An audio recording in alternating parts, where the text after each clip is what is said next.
नमस्कार, मैं अंकित कुमार लाल।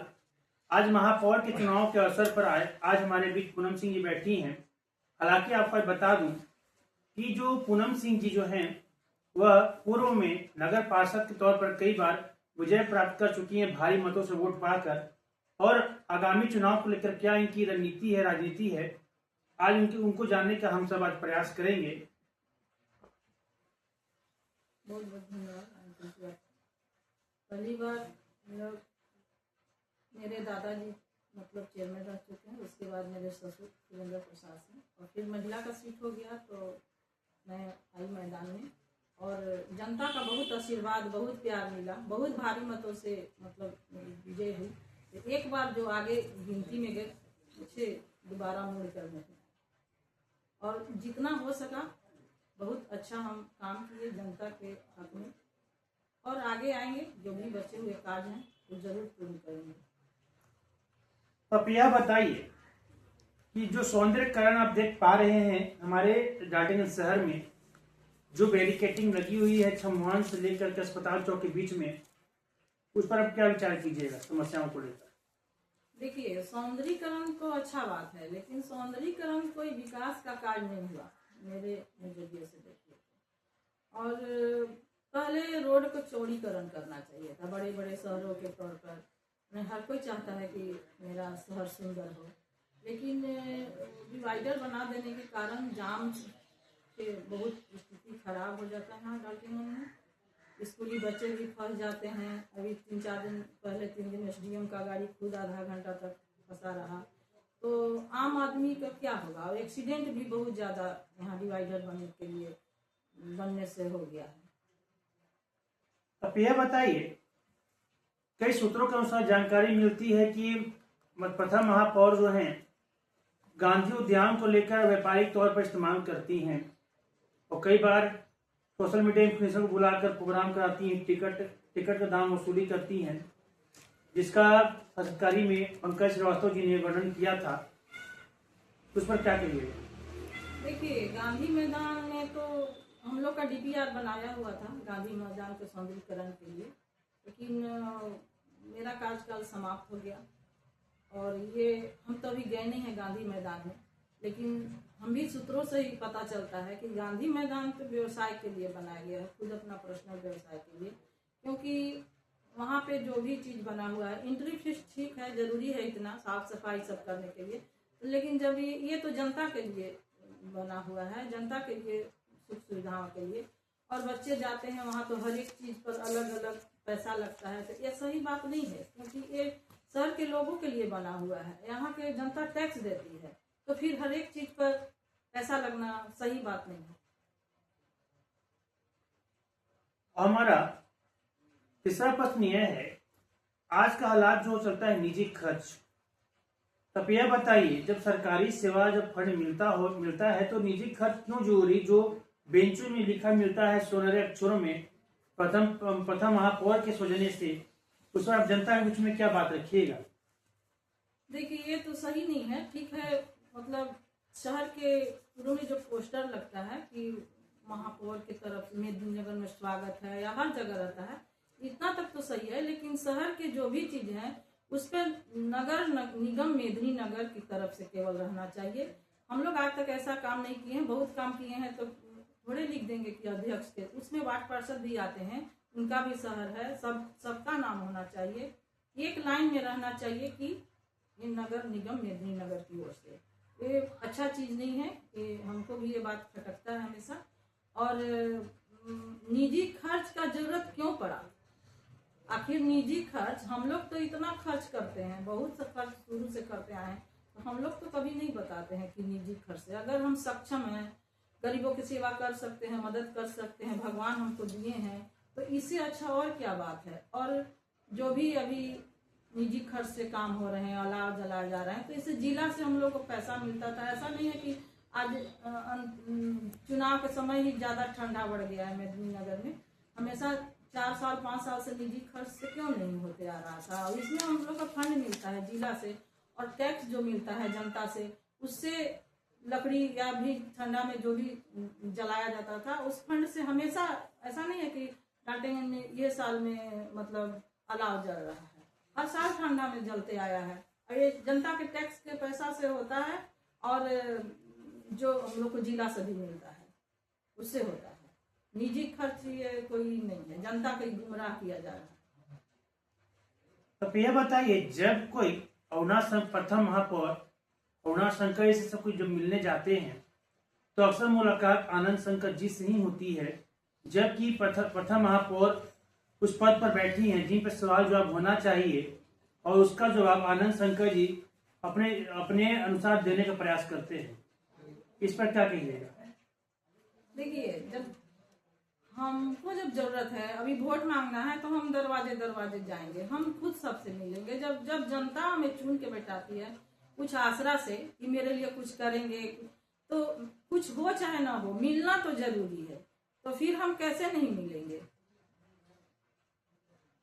तो यह बताइए, तो आनंद शंकर जी क्यों बोलते हैं कि वो अभी मुलाकात नहीं कर पाएंगी, और ऐसा क्या कारण है कि वो मुलाकात करना नहीं चाहती जनता से? अब ये तो सवाल उन्हीं से पूछिएगा। हम लोग तो भाई दिन रात 24 घंटा जब जनता पुकारती है हम लोग हमेशा हाजिर रहते हैं, पूरे परिवार। अब तो ये सवाल का जवाब तो वही देंगे।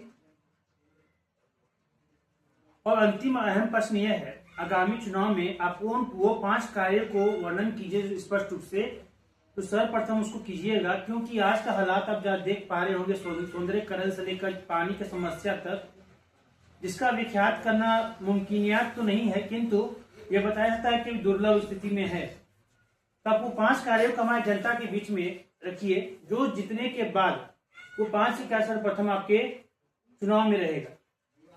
देखिए, सबसे बड़ी तो बात यहाँ पानी की परेशानी है। आबादगंज से हमीदगंज सब एरिया, कांदू मोहल्ला, आबादगंज से तो लोग घर छोड़कर गर्मी में चले जाते हैं। पानी का तो दिक्कत है और शुरू से प्रयास होते आ रहा है। हम लोग गर्मी में टैंकर से पानी उपलब्ध कराते थे, लेकिन ये तो सोल्यूशन नहीं है कि हमेशा टैंकर से हो। तो 54 करोड़ रुपया हम लोग मतलब 13 के बोर्ड में जब हम थे तो आया था, उसका गांधी मैदान में शिलान्यास हुआ। रघुवर दास, चंद्र प्रकाश चौधरी और सभी लोग गवाह हैं आके। अब काम भी लगा और ठेकेदार पता नहीं क्यों, किस हम लोग तो मेरा कार्यकाल खत्म हो गया, किस कारण से ठेकेदार भागा।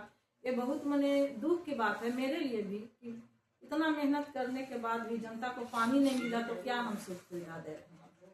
और जाम से भी निजात दिलाना जरूरी है। जाम भी यहाँ पे बहुत लगे हुए हैं, इससे हमेशा दुर्घटना होती है। एक छवान पर मार्केट कॉम्प्लेक्स बनाना था, उसका डीपीआर तैयार था 4 तला के, क्यों नहीं हुआ? उसमें यहाँ के लोगों को मान लीजिए रोजगार मिलता, शहर के लोग को उसका घर में पालन पोषण होता, ये भी काम नहीं हुआ। तो आएंगे तो जो भी मतलब बहुत अधूरे काम हैं और रहते भी हैं तो जरूर करेंगे जनता के हित में जो भी होगा। क्योंकि अब निगम हो गया ना, पहले नगर परिषद था, कम फंड था, उसमें भी हम लोग मतलब अच्छा कार्य किए हैं, 1 नंबर, कोई उसको दूस नहीं सकता। आज के जो कार्य हो रहे हैं, आगे से रोड बन रहे हैं, पीछे से कबाड़ जा रहे हैं, तो ऐसा काम कभी नहीं हुआ। ठेकेदार लोग का पेमेंट रुक जाता था जब तक जांच नहीं खुद से होता था कि किस तरह का काम कर रहे हैं। तो जो भी करेंगे कार्य अच्छा करेंगे। अंतिम में बहुत ही बड़ा अहम प्रश्न में से एक है कि आप जो जाम की बात कर रहे हैं, अपने कार्यकाल की बात कर रहे हैं, आपका मैंने जनता के बीच में राय मशवरा लिया था, इसमें जानकारी यह मिल पाई आपके कार्यकाल में कैसे कार्य हुए जो कि देखने योग्यता में है, अभी तक चल रही हैं। और यह बताइए कि नगर पार्षद और नगर निगम में कितनी जमीन आसमान के अंतर होती है? बहुत जमीन आसमान के अंतर, मतलब नगर परिषद और नगर, एक स्वीपर का तनख्वाह और एक विधायक मंत्री का तनख्वाह एक ही में नहीं ना मिला दीजिएगा। तो वही नगर परिषद में मान लीजिए 10 करोड़ आया और इसमें नगर निगम में आपको 600 करोड़ 700 करोड़ आएगा, तो एक ही में नहीं मिलाइएगा ना। तो आप कह रहे हैं तात्पर्य निकलती है इसमें फंड ज्यादा मिलता है। हर कोई जानता है कि नगर परिषद से कम फंड पंचायत में आता होगा। अब नगर निगम बन गया, लोगों को आस है कि नगर निगम बन गया, हम लोग को सुविधा मिलना चाहिए। और जितने भी आप लोग के माध्यम से बताना चाहते हैं कि मतलब बहुत विकास हुआ है, यहाँ के जनता इसका विकास से खुश है। और जितने भी नए क्षेत्र जुड़े हुए हैं उसमें जाकर आप देखिए कि कितना 5 साल में कितना विकास हुआ है। ये जाके देखिए। ये तो यहाँ तो मान लीजिए कुछ ना कुछ था शहर में, लेकिन जिसको जोड़ा गया है, नए देहात क्षेत्र को जोड़ा गया है निगम में, शहर में, तो उसको शहर का सुविधा मिल रही है कि नहीं? क्योंकि वो लोग भी तो, गरीब लोग अपना खेत बेच के, धान चावल बेच के टैक्स देने पर मजबूर है, लेकिन उन लोग का सुविधा कुछ नहीं मिल रहा है। वो देहात ही अच्छा था। आज आपने हमारे शासकरी से ये जान पाया होगा कि पूर्व में भी यह नगर पार्षद रह चुकी हैं और अभी नगर निगम है। इसमें फंड का अंतर होता है। जो फंड आती है सरकारी सेवा करने के लिए जनता के बीच में, वो बढ़ जाती है नगर निगम में। और दूसरा मुद्दा आपने ये जाना, इनके कार्यकाल में जितने भी कार्य हुए, भरोसेमंद और विश्वास जैसे काम हुए हैं, जिसका उल्लेखनीय आपको जमीनी स्तर पर दिख जाता है। किंतु सौंदर्यकरण पर कहा जाए तो जाम को लेकर स्थिति बहुत गंभीर है और जो डिवाइडर लगे उस पर भी मामला गंभीर चलती है। कई बार इनका कहना है कि एक्सीडेंट होता है, हम सबको अखबार के माध्यम से मिलता भी। हम सब ने आज जाना यह है, जो पुराने नगर पार्षद रह चुके हैं वह इस बार चुनाव में जो मुद्दे अभी तक पूरे नहीं हुए हैं, वो सपने पूरे करेंगे जनता के, इसके माध्यम से आने वाले हैं। और आप यह बताइए जनता से आप क्या अपना निवेदन कीजिएगा? जनता से हम यही निवेदन करते हैं कि जिस तरह से आप लोग हमेशा आशीर्वाद देते आए हैं, उसी तरह से इस बार भी आशीर्वाद दीजिए। उम्मीद है यहाँ की जनता से कि जनता मेरे पक्ष में है और हमेशा रही, आगे भी रहेगी। आप हमारे न्यूज चैनल के साथ में लगातार बने रहिए। आगे की खबरें मिलती रहेगी।